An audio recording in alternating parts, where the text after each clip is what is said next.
लेकिन अब जैसे ही दादाजी ने ये कहा कि वो उसके डॉक्टर बनने में मदद करेंगे, तब आस्था को अच्छा लगा और उसने राहत सांस ली। और फिर वो कहने लगी, ये आप क्या कह रहे हैं? आपको लगता है कि आप मेरी मदद कर पाएंगे और आप मुझे वो काम दे रहे हैं दादाजी जो करना मेरे लिए नामुमकिन है। जिस पोते को आप सुधार नहीं पाए और थोड़ा बहुत बदलाव आप भी उसमें नहीं लेकर आ पाए, भला उसे मैं ऐसे कैसे सुधार सकती हूँ? तब दादाजी हल्की मुस्कुराहट के साथ आस्था के करीब गए और उसके सर पर हाथ रखकर कहा, हम अच्छी तरह से जानते हैं बेटी कि तुम्हारे कहने का मतलब क्या है, और शायद जो कुछ को तुम कह रही हो बिल्कुल ठीक भी है, लेकिन हमारी मजबूरी है कि हम अपने पोते को ज्यादा कुछ नहीं कह सकते। और वैसे भी उसने हमारी बीमारी के चलते शादी करने का वादा किया था। उसने वो वादा आज पूरा कर दिया है। शादी के बाद उसने साफ साफ कह दिया कि उसके बाद वह हमारी कोई बात नहीं सुनेगा, इसीलिए अब हम उसे और ज्यादा रोक टोक नहीं सकते, लेकिन हमें इस बात की उम्मीद है कि तुम चाहो तो सब कुछ ठीक कर सकती हूँ। अब जैसे ही दादाजी ने ये कहा, आस्था फिर हैरान हो गई क्योंकि उसे समझ नहीं आ रहा था आखिर दादाजी कहना क्या चाहते हैं। वह कैसे सब कुछ ठीक कर सकती है? उसे तो जिंदगी की ज्यादा कुछ समझ भी नहीं थी। अभी भी उसमें काफी ज्यादा बचपन था। इस अचानक से हुई शादी से उसके सर पर मुश्किलें आन पड़ी। ऐसे कैसे वो इस सिचुएशन संभालेगी? तभी दादाजी ने उसे कहा, बेटे अब हम कल आपसे बात करेंगे। हम चाहते हैं कि पहले आप अभी आराम करें।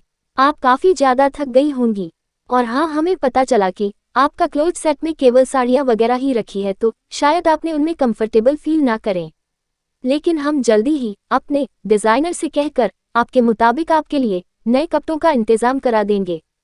फिलहाल विदाई वक्त आपकी नानी माँ और मामा जी ने आपके लिए कुछ कपड़े और आपका कुछ जरूरी सामान हमारे घर भिजवा दिए थे, जो हमने इस कमरे में रखवा दिए हैं। अब आप देख लीजिए, जो कुछ आपको समझ में आए वैसे ही अपना सामान एडजस्ट कर लीजिए। अब जैसे ही दादाजी ने ये कहा, आस्था ने कुछ सुकून सांस ली और दादाजी उसे आराम करने को कहकर खुद बाहर निकल गए। लेकिन जाने से पहले कहना नहीं भूले कि बेटा, तुम हमारी बातों के बारे में सोच विचार जरूर करना। अगर तुम्हें हमारा प्रपोजल पसंद आ जाता है तो हम तुम्हारी पूरी मदद करेंगे, और जो कुछ तुम कहोगी हम सिर्फ और सिर्फ वही करेंगे। ऐसा कहकर दादाजी उस कमरे से बाहर निकल चुके थे। अब आस्था थोड़ी वहीं बैठी रही, फिर कुछ सोचकर जल्दी ही उस कोने में रखा हुए एक थैला देखा जो कि उसे जाना पहचाना सा लगा। जल्दी से आस्था ने थैला खोल लिया। उसमें बहुत सारे नए कपड़े थे। फ्लैशबैक, जब से आस्था ने अपने मामा की बेटी की शादी के बारे में सुना था, तब उसने अपनी नानी से जिद करके अपने लिए 3-4 नए कपड़े मंगवा लिए थे। आस्था को आज भी वो दिन याद है जब वो खुशी खुशी सारे नए कपड़े मनोरमा आंटी के पास लेकर गई थी, और मनोरमा आंटी ने उसे चाहते देखकर कहा था, ये सारे रंग तो तुम पर बहुत जंचेंगे, बड़े ही प्यारे कपड़े हैं। तब आस्था शर्मा गई थी। मनोरमा आंटी, जो कि सिलाई मशीन का काम किया करती थी, जल्दी ही उन्होंने अपने हुनर का इस्तेमाल करते आस्था के लिए बड़े ही प्यारे प्यारे फ्रॉक्स, लेगिंग्स वगैरह सिल दिए थे। तब आस्था बहुत ही ज्यादा खुश हो गई थी वो सारे कपड़ों देखकर।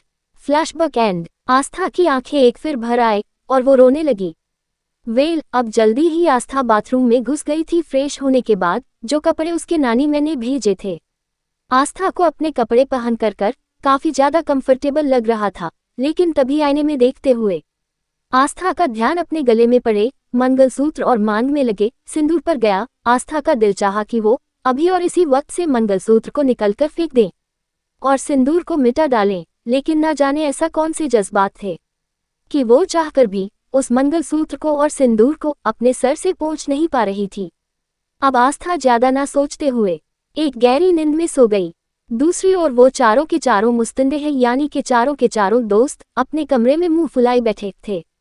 तब हान उन्हें चिल आउट करने के लिए कहने लगा, यार तुम लोगों को तो अरमान ब्रो की आदत के बारे में पता ही है, तो तुम लोग को इस तरह से उनकी बातों का बुरा नहीं मनाना चाहिए। तुम सब तो शुक्र मनाओ कि उन्होंने भाभी के सर में गोली नहीं मारी, उन्होंने उनके बराबर में रखे हुए वाज पर गोली मारी है। तभी आकाश, जो कि पहले से ही चिढ़ा हुआ था, वो बोला, हम अच्छी तरह से जानते हैं यार, इसलिए तो हम सब अरमान को समझाते हैं कि उसे जिंदगी में प्रैक्टिकल होना चाहिए, ऐसे गुस्से से जिंदगी नहीं चलती है। तुम लोग बचपन से उसे जानते हो, तो क्या तुम लोगों को अभी तक उसकी आदत के बारे में पता नहीं चला? तब सुमित ने कहा, हम लोग यहाँ केवल 2-4 दिनों के लिए हैं, और वैसे भी तू तो अच्छी तरह से जानता है हमारे काम ऐसे है कि हम एक पल के लिए भी फुर्सत नहीं मिलती है। वो तो तूने जब अरमान भाई की शादी के बारे में बताया तब हम खुद को रोक नहीं पाए और अपने काम से 15 दिन की छुट्टी लेकर यहाँ आ टपके, और अब शायद तू भूल रहा है हमारे वह 15 दिन भी अब पूरे होने वाले हैं। पहले हफ्ते तो हम सब ने शॉपिंग वगैरह में ही निकाल दिया, दूसरा हफ्ता हमारा पार्टी वगैरह और शादी में निकल गया। अब केवल 3 दिन बाकी है। 3 दिनों के बाद हम वापस अपने अपने मेंशन और फ्लैट्स में शिफ्ट हो जाएंगे, और हम यहाँ सिर्फ और सिर्फ इसलिए आए हुए हैं क्योंकि दादाजी हमें उतना ही प्यार करते हैं जितना तुझे और अरमान को करते हैं, समझा। उनके लिए हम सब उनके पोतों से कम नहीं हैं। तभी अचानक दादाजी की आवाज वहां गूंजी, हो गया तुम लोगों का। अब जैसे ही दादाजी की आवाज सबने सुनी, सब शरीफ बच्चों की वहां सर झुकाकर खड़े हो गए, आंखों ही आंखों में एक दूसरे को इशारे करने लगे। पता नहीं अब दादाजी कौन सी बात पर डांट लगाने वाले हैं। आस्था को आराम करने का कहने के बाद दादाजी सीधा उन चारों के पास आ गए क्योंकि वह जानते थे कि अरमान ने उन चारों की भी अच्छी खासी बैंड बजाई है और उन्हें भी काफी हद तक खरी खोटी सुनाई है, इसलिए सभी के सभी इस वक्त उदास होंगे। अब जैसे ही दादाजी वहां आए, दादाजी ने उन सब की ओर देखते हुए कहा, तुम सबको को अच्छी तरह से पता है ना अपने उस खड़ूस भाई के बारे में। अब मेरी बात ध्यान से सुनो, अब तुम चारों को बहू की मदद करनी होगी ताकि वो और अरमान एक हो सके, ताकि वो दोनों एक दूसरे की जिंदगी में खुशियां ही खुशियां भर सके। अब जैसे ही दादाजी ने ये कहा, उन चारों का मुंह हैरानी के मारे खुला का खुला रह गया। तभी ध्रुव आगे आया और कहने लगा, दादाजी आप चाहे मुझे दुनिया का कितना ही ज्यादा संजीदा केस क्यों ना दे दो, या चाहे बड़ी से बड़ी बीमारी क्यों ना हो, मैं उसका इलाज कर दूंगा, लेकिन आप जो ये काम मुझसे कह रहे हैं मुझसे तो क्या किसी भी नहीं हो पाएगा। बिल्कुल नहीं होगा। सुमित ने भी हाथ खड़े कर लिए और बोला, दादाजी भले ही मैं कितने ही लोगों को अपनी उंगलियों पर नचाता हूँ, लेकिन आप अपने पोते को अच्छी तरह से जानते हैं। अगर उसे हमारे बारे में जरा सी भी भनक लग गई तो वह हमारा क्या हाल करेगा, ये सोचकर ही मुझे पसीने आ रहे हैं। तभी आकाश ने कहा, दादाजी आप तो जानते कि मेरे होटल में हर रोज हजारों लोग खाना खाते आते हैं और एक से बढ़कर एक वीआईपी आते हैं। मैं उन सबको अच्छी तरह से हैंडल कर सकता हूँ, सब कुछ मैनेज कर सकता हूँ, लेकिन मैं आपके पोते के खिलाफ कुछ नहीं कर सकता। अब जैसे ही उन चारों ने अपने अलग अलग बहाने देकर हाथ खड़े कर दिए, तब दादाजी गुस्से से उन सबको घूरते हुए कहने लगे, नालायकों, मुझे तुम लोगों से ऐसे ही जवाब की उम्मीद थी। कहने को तो तुम सब अरमान के दोस्त हो, तो क्यों तुम सब इस तरह से उससे डरते हो? हाँ, क्या तुम सबको अपने दोस्त की फिक्र नहीं है? हमने तुम लोगों से कोई सवाल जवाब नहीं किया है, हमने तुम सबको को सिर्फ हुक्म दिया है कि तुम लोगों को हमारी बात माननी ही होगी। और हाँ, अब तुम चारों को कल से बहू के हर काम में मदद करनी होगी और इस घर में उसका मन लगा रहे इस बात का ज्यादा ख्याल रखना होगा, उसे अच्छी तरह से बेटर फील करवाना होगा। याद रखना, अगर मेरी बहू की आंखों में आंसू आए तो मैं तुम चारों की खटिया खड़ी कर दूंगा। ऐसा कहकर दादाजी वहां से निकल गए। अब तो वह चारों बेबसी से एक दूसरे की शक्ल देखने लगे। ध्रुव कहने लगा, यार ये क्या बात हुई, बीवी अरमान भाई की है और खुश हम सब रखें, ऐसे थोड़ी ना होता है यार। और वैसे भी अगर हम सब भाभी का ज्यादा ख्याल रखेंगे तो अरमान भाई को गुस्सा आ गया तो, और अपने गुस्से में उन्होंने हमें उठाकर घर से बाहर फेंक दिया तो हम सब तो बेघर हो जाएंगे ना यार। ऐसा कहकर चारों एक दूसरे की शक्ल देखने लगे। तभी अहान ने कहा, भाई सुबह होने में केवल 2 घंटे बाकी है, मुझे लग रहा है कि हमें फटाफट से जाकर थोड़ी देर आराम कर लेना चाहिए, वरना दादाजी हमें सुबह सुबह जल्दी उठा देंगे और उसके बाद उनके रूल रेगुलेशन हमें फॉलो करने होंगे। वरना आप सबको तो पता है ना, दादाजी को देर से उठने वाले लोग बिल्कुल भी पसंद नहीं है। अब जैसे अहान ने इस बात की याद दिलाए, सुमित जल्दी से अपने मुंह पर उबासी लेते हुए कहने लगा, अरे यार ये तो मैं भूल ही गया, अच्छा हुआ तूने याद दिला दिया, और वैसे भी अगर मेरी नींद पूरी नहीं हुई तो मुझसे सुबह बिल्कुल नहीं उठ जाएगा और दादाजी की इस बार की कोई भी पनिशमेंट मैं नहीं झेल पाऊंगा। असल में जब भी कोई देर से उठता था तो दादाजी उन्हें खास तरह के पनिशमेंट देते थे, या तो उसे पूरे दिन घर घर का खाना बनाने की जिम्मेदारी देते थे या पूरा दिन साफ सफाई की जिम्मेदारी उसकी होती थी। दादाजी सबको ऐसे काम देते थे जिसकी वजह से कोई भी अगली बार देरी से जगने के बारे में सोच भी नहीं सकता। वे अब चारों जल्दी उल्टा सीधा दौड़ते भागते कमरे में पहुंच चुके थे। वह चारों खासकर एक ही कमरे में रहा करते थे। अरमान उनसे हमेशा अलग रहा करता था। चारों एक ही जगह अलग अलग बेड लगाकर सोया करते थे और खूब देर तक मौज मस्ती करते हुए सोया करते थे। उन चारों को देखकर कोई नहीं कह सकता कि चारों अपने ही फील्ड के सबसे ज्यादा कामयाब नौजवान थे। जल्दी ही वह लोग भी एक दूसरे से घुरते हुए गहरी नींद में सो चुके थे। वहीं दूसरी ओर अरमान आस्था के अपने कमरे से जाने के बाद अपने बेड पर लेट चुका था। थोड़ी देर के आस्था ऑलरेडी बेड पर लेटी थी, जिसकी वजह से उसकी खुशबू पूरी तरह से उस कमरे में महक रही थी। अरमान अब इस खुशबू से इरिटेट हो गया। जल्दी ही उसने बेडशीट उठाकर नीचे फेंक दी और जल्दी से नौकर को उसने अपने कमरे की बेडशीट चेंज करने के लिए कहा। अरमान के घर पर 24 घंटे दिन और रात नौकर अवेलेबल रहते थे, लेकिन कोई फीमेल स्टाफ नहीं था। सारे कुल मिलाकर मैन स्टाफ ही हुआ करते थे, क्योंकि अरमान को फीमेल यानी कि लेडीज से बहुत ही ज्यादा नफरत थी।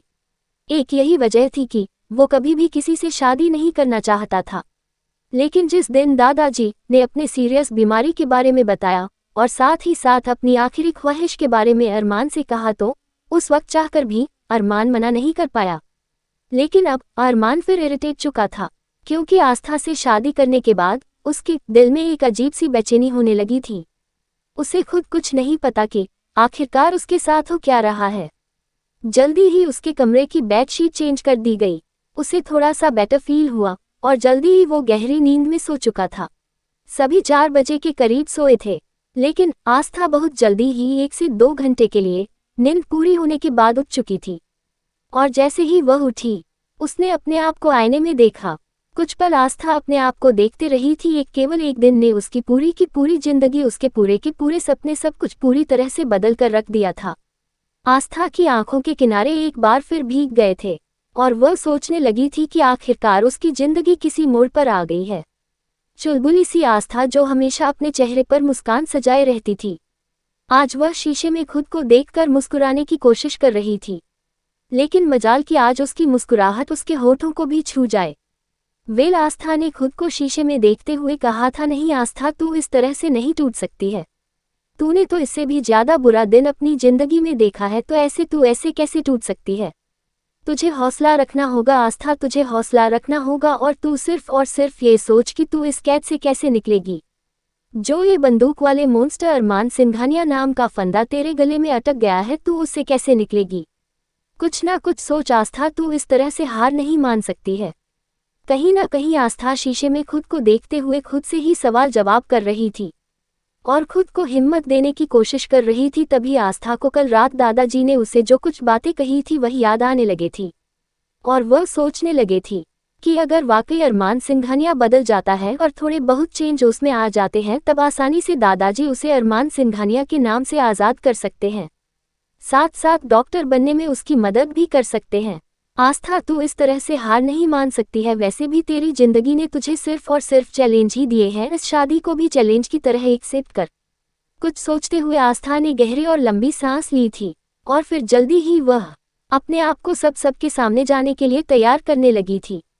आस्था ने शुरू से ही हार मानना नहीं सीखा था। बहुत कम उम्र में ही उसने जिंदगी को उस नज़र से देखना शुरू कर दिया था, जो नज़र शायद किसी में काफ़ी ज़्यादा उम्र दराज होने पर आती है।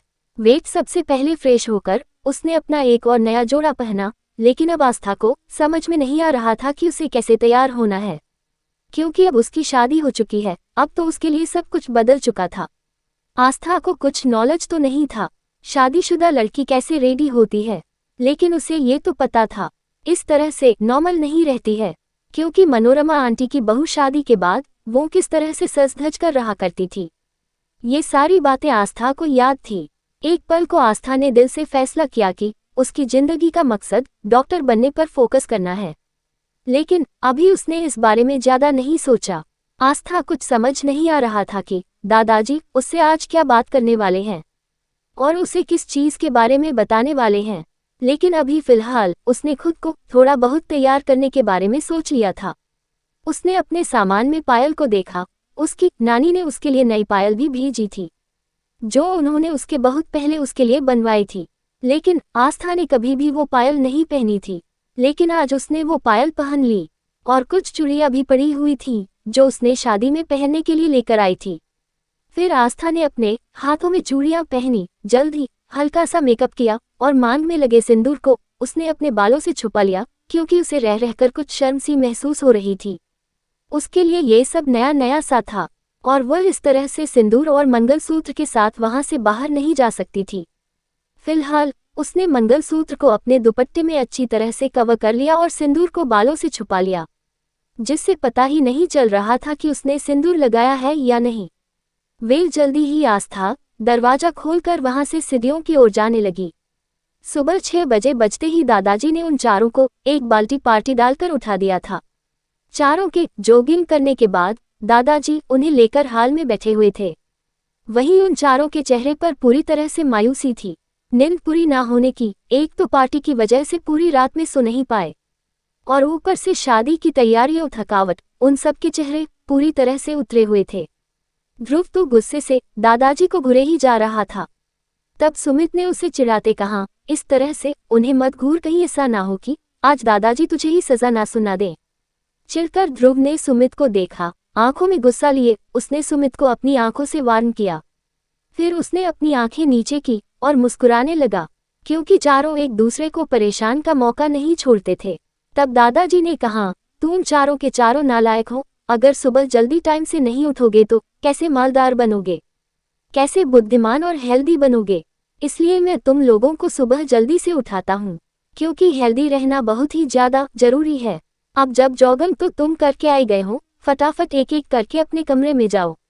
नहा धोकर ठीक 20 मिनट के बाद मुझे डाइनिंग टेबल पर मिलो और यहाँ आकर सीधा नाश्ता करो और उसके बाद अपने अपने काम पर जाओ और टाइम से सबको घर पर आना है।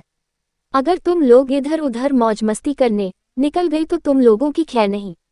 और चारों मासूम बच्चों की तरह शक्ल बनाकर बैठे थे। तभी अचानक उन चारों के कानों में चूड़ियों और पायल की आवाज आए और चारों को ये आवाज बड़ी ही मीठी और प्यारी लगी, क्योंकि इतने सालों में उन्हें पहली बार सिंघानिया मेंशन में इस तरह से पायल की आवाज सुनाई दी थी।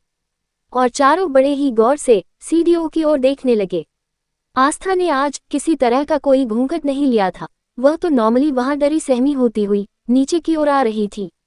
अब जैसे ही उन चारों की नजर आस्था के चेहरे पर पड़ी तो वह चारों ही अपनी पलकें झपकाना भूल गए और जिस जगह वह बैठे हुए थे चारों तुरंत वहां से खड़े होकर बेख्याली से आस्था की ओर देखने लगे, लेकिन कोई भी आस्था के चेहरे से अपनी नजरें नहीं हटा पा रहा था। जल्दी ही आस्था उन सब के सामने आ गई और चारों को अपनी ओर देखते पाकर वो थोड़ा सा घबरा गई, उसे थोड़ा अनकंफर्टेबल सा भी लगने लगा। जल्दी ही आस्था ने अपने सर पर दुपट्टा ले लिया और दादाजी के पैर छू लिए। दादाजी ने उसे सौभाग्यवती सदा सुहागन रहने का आशीर्वाद दिया। दादाजी का आशीर्वाद सुनने के बाद आस्था के गाल थोड़े से लाल हो गए। तभी ध्रुव ने सुमित को कोहनी मारी और सुमित ने आकाश को, आकाश ने आहान को, चारों दूसरों को, चारों एक दूसरे को कोहनी से मार रहे थे। और तभी दादाजी उन चारों बदमाशों की ओर देखते हुए कहने लगे, अब ऐसे ही खड़े होकर अपनी भाभी को देखते रहोगे या कुछ बोलोगे भी? चलो चारों के चारों अपनी भाभी पांव छूकर सब आशीर्वाद ले लो। चारों हैरानी से मुंह खोलकर दादाजी की ओर देखने लगे। तब आहान ने कहा, क्या दादाजी आप अभी भी पुराने जमाने की बात कर रहे हो? आशीर्वाद लो, हम तो इस तरह से विश करेंगे। ऐसा कहकर आहान ने आस्था साइड हग करके उसे गुड मॉर्निंग विश किया। तब आस्था इस तरह से छूने पर पूरी तरह से सहम उठी, क्योंकि उसके लिए ये बहुत अजीब सिचुएशन थी। वो जिस माहौल में पली बड़ी है वहाँ ये सब कुछ बहुत ही गलत बात समझी जाती थी, लेकिन ये सब लोग तो बड़े ही कैजुअल तरीके से आस्था से बात कर रहे थे और आस्था के साथ अच्छा बर्ताव कर रहे थे। तभी सुमित आगे आया और अपना हाथ आगे बढ़ाकर कहा, गुड मॉर्निंग ब्यूटीफुल भाभी। अब जैसे ही आस्था ने सुमित की बातें सुनी तो वह थोड़ा सा शर्मा गई, फिर उसने भी हाथ मिला लिया। तभी आकाश आस्था सामने आया और एक प्यारा सा सफेद रंग का फूल आस्था की ओर देते हुए कहने लगा, I wish you very happy and healthy morning भाभी। सभी ने अलग अलग तरीके से आस्था को गुड मॉर्निंग विश करने लगे। आस्था के चेहरे की खुशी देखकर दादाजी ने राहत की सांस ली।